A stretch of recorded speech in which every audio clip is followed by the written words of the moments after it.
Welcome to the topic partial differentiation.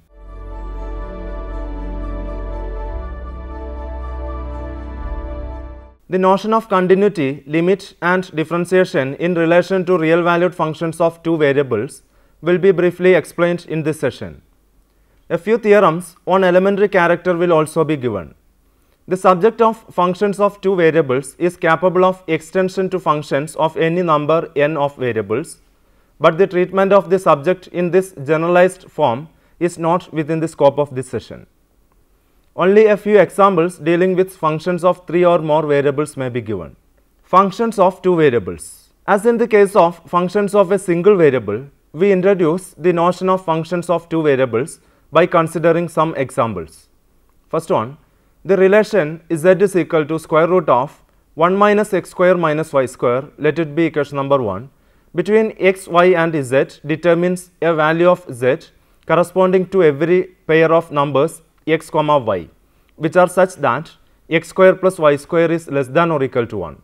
Denoting a pair of numbers x comma y geometrically by a point on a plane, we see that the points x comma y for which x square plus y square is less than or equal to 1 lie on or within the circle whose center is at the origin and radius is 1. The region determined by the point xy is called the domain of the point xy. We say that the relation 1 associates a real number z to each pair xy such that x square plus y square is less than or equal to 1. We say that we have a function whose domain is the set of all xy such that x square plus y square is less than or equal to 1. We may write z is equal to f of xy is equal to square root of 1 minus x square minus y square such that xy belongs to set of all xy such that x square plus y square is less than or equal to 1. 2. Consider the relation z is equal to square root of a minus x into x minus b plus square root of c minus y into y minus d, where a less than b comma c less than d, let it be equation number 2. Now a minus x into x minus b is non-negative if a less than or equal to x less than or equal to b, and c minus y into y minus d is non-negative if c less than or equal to y less than or equal to d. The points x, y for which a less than or equal to x less than or equal to b and c less than or equal to y less than or equal to d determine a rectangular domain bounded by the lines y is equal to a, comma, x is equal to b and y is equal to c, comma, y is equal to d. We see that the relation 2 associates a number z to every point xy which is a member of the set of all xy such that a less than or equal to x less than or equal to b and c less than or equal to y less than or equal to d. In general, we say that a real valued function f of two variables is defined if to every member xy of a given set D of ordered pairs of real numbers there corresponds a real number. The set D is called the domain of the function f. 3. The relation z is equal to e raised to minus x square minus y square determines a function of two variables xy, the domain of the function being the whole plane, that is the set of all the ordered pairs of real numbers. We may also write this as follows: z is equal to f of xy which is equal to e raised to minus x square minus y square. Neighborhood of a point. Let delta be any positive number. The point xy such that a minus delta less than or equal to x less than or equal to a plus delta and b minus delta less than or equal to y less than or equal to b plus delta determine a square bounded by the lines x is equal to a minus delta, x is equal to a plus delta, y is equal to b minus delta and y is equal to b plus delta. Its center is at the point AB. This square is called a neighborhood of the point AB. For every value of delta, we will get a neighborhood. Thus, the set of all xy such that a minus delta less than or equal to x less than or equal to a plus delta and b minus delta less than or equal to y less than or equal to b plus delta is a neighborhood of the point AB. Continuity of a function of two variables. Let AB be a point of the domain of z is equal to f of xy.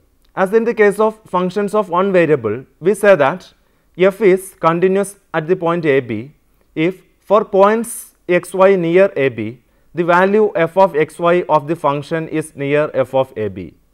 That is, f of xy can be made as near f of ab as we like by taking the points xy sufficiently near ab.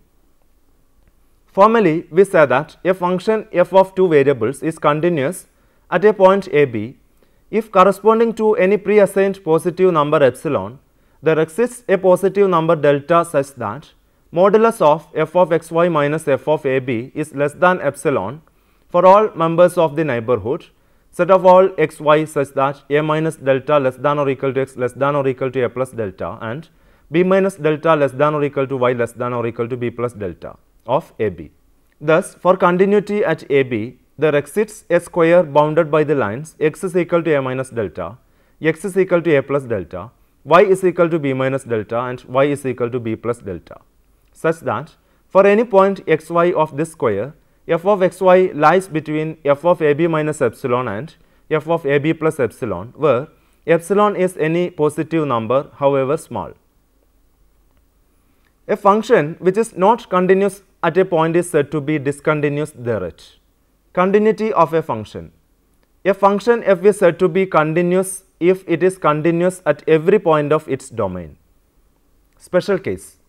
Let f be continuous at the point ab and epsilon be any positive number, however small. Then there exists a square bounded by the lines x is equal to a minus delta, x is equal to a plus delta, x is equal to b minus delta and x is equal to b plus delta, such that for any point xy of this square, the numerical value of the difference between f of xy and f of ab is less than epsilon. In particular, if we consider points of this square lying on the line y is equal to b, we see that for values of x belongs to the closed interval a minus delta comma a plus delta, the numerical value of the difference between f of xb and f of ab is less than epsilon. Also, such a choice of delta is possible for every positive number epsilon. This is equivalent to saying that f of x is equal to f of xb is a continuous function of a single variable x for x is equal to a. It may be similarly shown that f of y is equal to f of ay is a continuous function of a single variable y for y is equal to b. Thus, we have shown that a continuous function of two variables is also a continuous function of each variable separately. Limit of a function of two variables.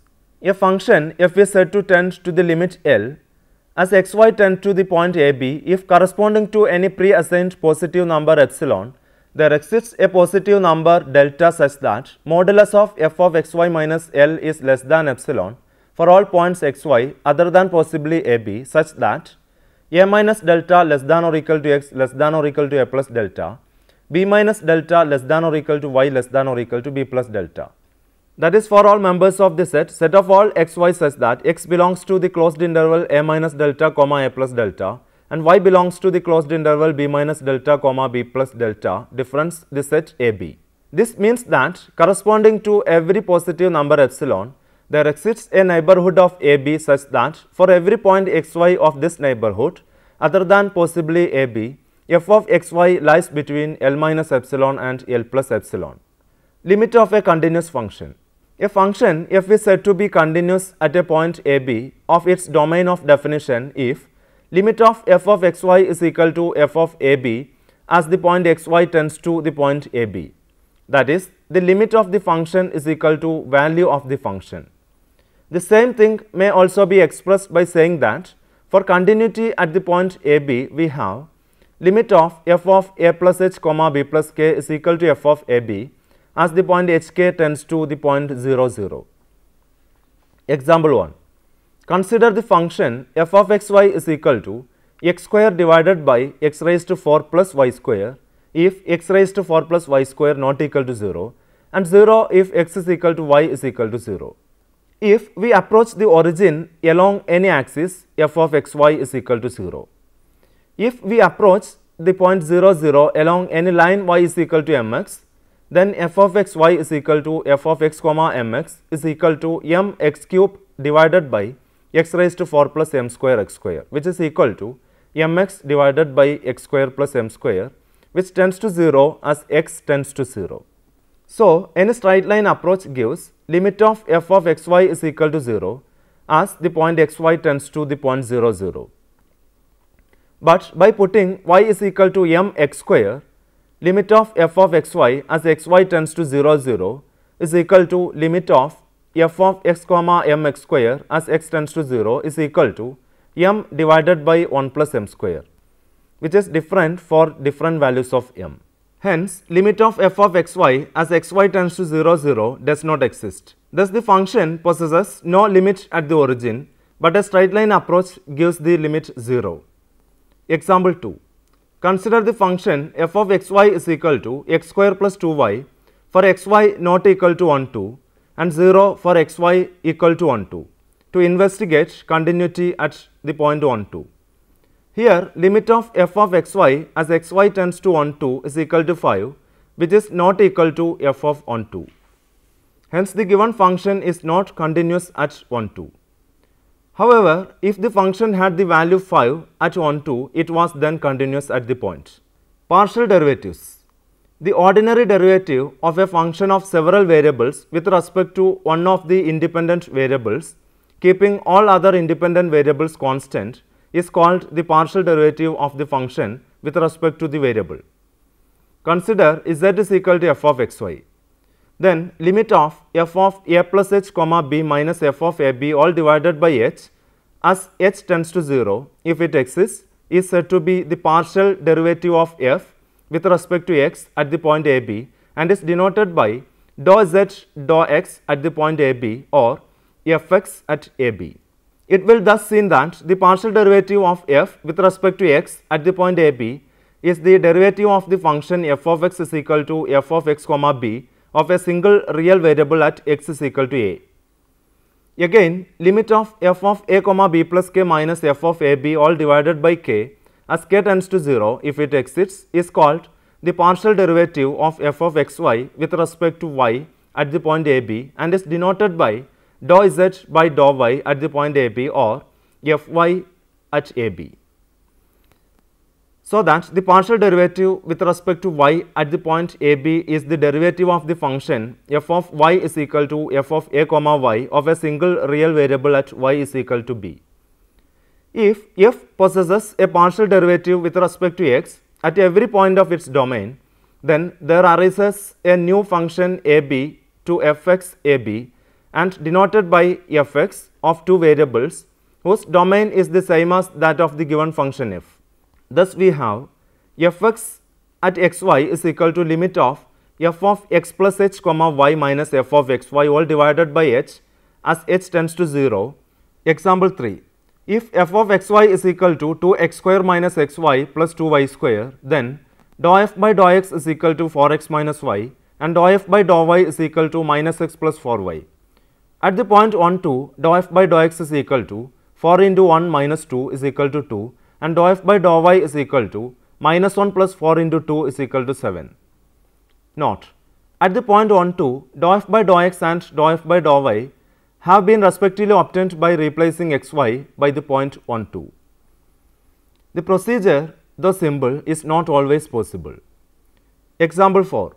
If f of xy is equal to xy divided by x square plus y square, if xy not equal to 0 and 0 if xy is equal to 0. We can show that the function is not continuous at origin even though both the partial derivatives exists thereat. Putting y is equal to mx, we see that limit of f of xy as x tends to 0 is equal to m divided by 1 plus m square, so that the limit depends on the value of m, that is on the path of approach and is different for different paths followed and therefore does not exist. Hence, the function f of xy is not continuous at the point 0, 0. Again, at 0, 0, dou f by dou x is equal to limit of f of 0 plus h comma 0 minus f of 0, 0 all divided by h as h tends to 0 is equal to limit of 0 by h as h tends to 0 is equal to 0. Dou f by dou y is equal to limit of f of 0 comma 0 plus k minus f of 0 all divided by k as k tends to 0 is equal to limit of 0 by k as k tends to 0 is equal to 0. Note, unlike the situation for functions of one variable, the existence of the first partial derivatives at a point does not imply continuity at the point. The explanation lies in the fact that the information given by the existence of the two partial derivatives at a point is limited. The values of fx and fy at a point AB depends only on the values of f along two lines through AB respectively parallel to the coordinate axis. This information is incomplete and tells us nothing at all about the behavior of the function f as the point AB is approached along lines not parallel to the axis. On the other hand, the continuity of f at the point AB requires the function to tend to its value f of AB by whatever path the point AB is approached. Therefore, there is nothing surprising in the fact that the partial derivatives may exist at a point at which the function is not even continuous. Partial derivatives of higher orders. We can form partial derivatives of the first order partial derivatives just as we formed those of f. Thus, we have dou by dou x of dou z by dou x and dou by dou y of dou z by dou x, or equivalently fxs and fyx, called the second order partial derivatives of f. We write dou by dou x of dou z by dou x is equal to dou square z by dou x square and dou by dou y of dou z by dou x is equal to dou square z by dou y dou x. Similarly, the second order partial derivatives dou by dou x of dou z by dou y and dou by dou y of dou z by dou y are respectively denoted by dou square z by dou y square and dou square z by dou x dou y. Thus, there are four second order partial derivatives of z at any point AB defined by fxx of AB is equal to limit of fx of a plus h comma b minus fx of AB all divided by h as h tends to 0. fxy of AB is equal to limit of fy of a plus h comma b minus fy of AB all divided by h as h tends to 0. fyx of AB is equal to limit of fx of a comma b plus k minus fx of AB all divided by k as k tends to 0. And fyy of AB is equal to limit of fy a comma b plus k minus fy of AB all divided by k as k tends to 0, in case the limits exist.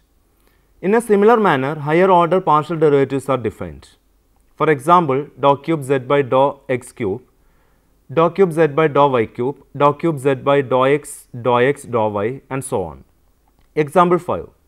For u is equal to e raised to x into cos y plus e raised to y into sin x, dou u by dou x is equal to cos y plus e raised to y cos x, dou square u by dou x square is equal to dou by dou x of dou u by dou x, which is equal to minus e raised to y sin x, dou square u by dou y dou x is equal to dou by dou y of dou u by dou x is equal to minus sin y plus e raised to y cos x. Example 5. If u is equal to x square into tan inverse y by x minus y square into tan inverse x by y, where x y not equal to 0, prove that dou square u by dou x dou y is equal to x square minus y square all divided by x square plus y square.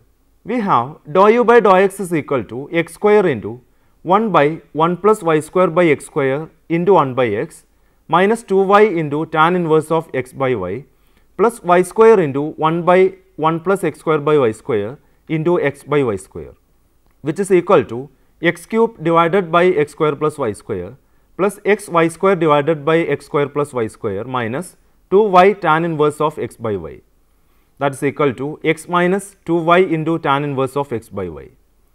Dou square u by dou x dou y is equal to dou by dou x of dou u by dou y, which is equal to 1 minus 2y into 1 by 1 plus x square by y square into 1 by y, which is equal to 1 minus 2y square divided by y square plus x square is equal to x square minus y square all divided by x square plus y square.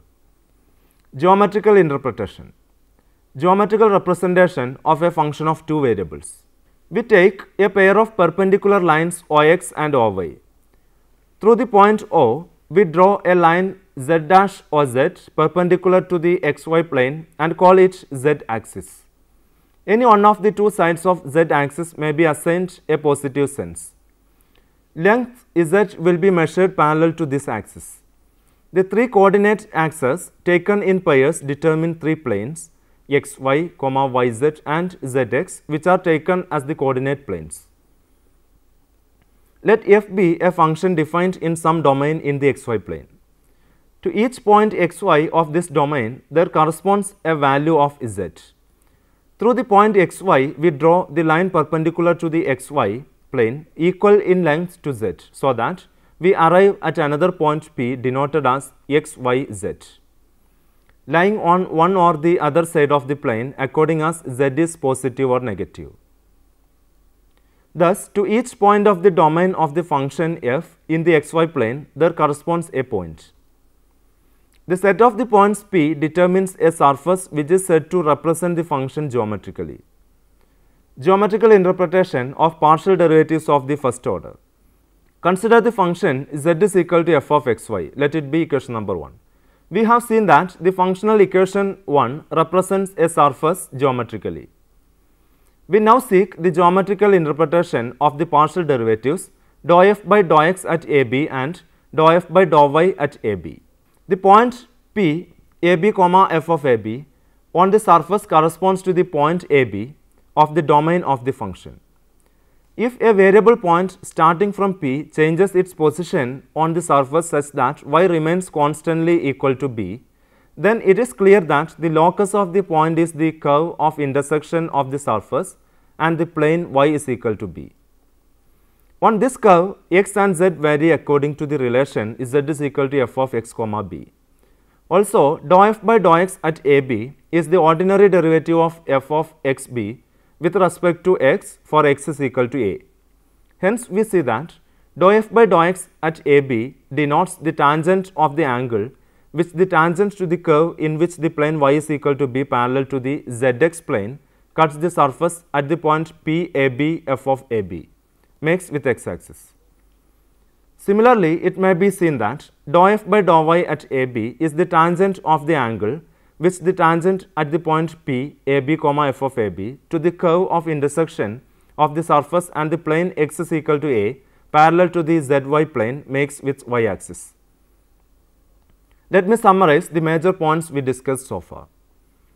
The point xy such that a minus delta less than or equal to x less than or equal to a plus delta, b minus delta less than or equal to y less than or equal to b plus delta determine a square bounded by the lines x is equal to a minus delta, x is equal to a plus delta, y is equal to b minus delta and y is equal to b plus delta. Its center is at the point AB. This square is called a neighborhood of the point AB.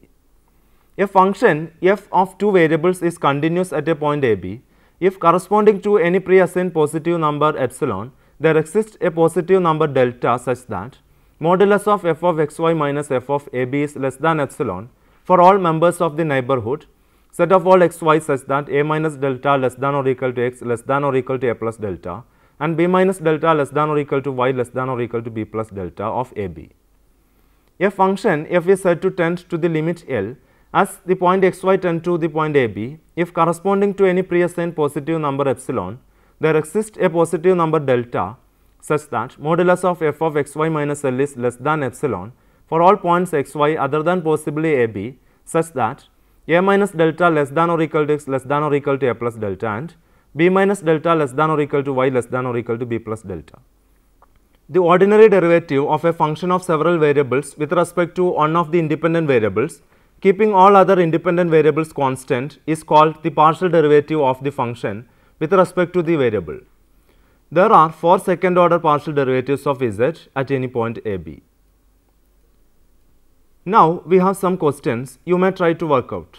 First one, show that limit of x y square divided by x square plus y square as xy tends to 0 0 is equal to 0.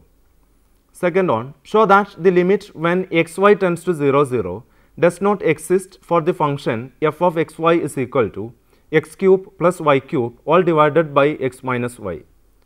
Third one, discuss the function f of xy is equal to 2xy into x square minus y square divided by x square plus y square for xy not equal to 0 0 and 0 for xy is equal to 0 for continuity at the point 0 0.